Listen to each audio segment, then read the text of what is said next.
Often, the hardest part of working with a new system is getting started. I'm Yorma Jennings, and in this video, we're going to talk about your initial access to an Adobe Connect account.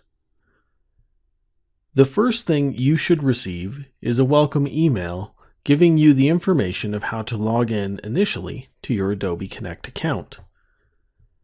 Click the link or explore Adobe Connect to access the account and log in for the first time.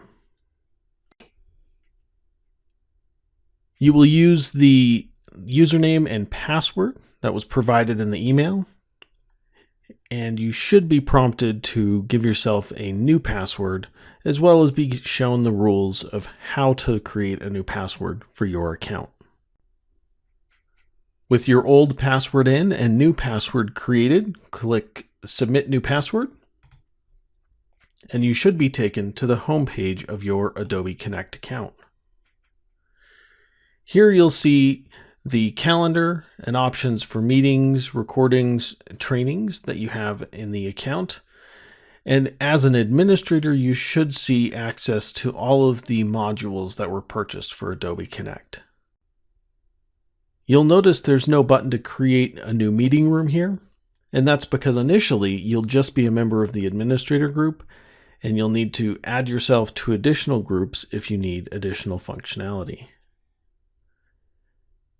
Management of the account is going to be done through the administration section of the account. Initially, you'll land on your account summary page where it will show potentially the licenses that you've purchased.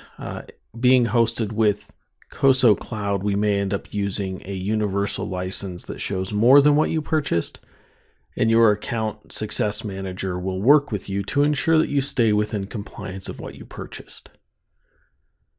Users and groups will be managed through the Users and Groups section. Here you'll see a list of system groups. Generally speaking, these are the groups that have licensing associated with them.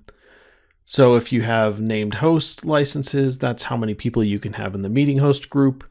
If you have virtual classroom licenses, that would be the virtual classroom managers group. To create a new user, you can click the New User button, or there is the option to import users through a comma-separated value file, or a CSV file. We're going to use the user interface today, and I'm going to create a new user. So here we'll give some basic information of creating a new account. We'll provide a first name, last name, email, and if your account is set up, the login can be different from the email. The default configuration is that email is the login. And then we will give a temporary password for that user. We can then prompt them to reset their password after the first login, just like we did in our initial workflow here. And we can email that information to the user so you don't have to reach out to them directly. Next, we'll give them group memberships. And with this one, we can give them meeting host, so they will have the ability to create and manage meeting rooms. So we hit finish, and the account is created, and they will receive that email. If we want to manage our own group membership, we can go back to users and groups, and I can search for myself and find my account. And if I select the information button next to that user, I can edit my group membership. And here's where I can add myself to the meeting host group as well. Assuming we have licenses available, it'll add me to the group.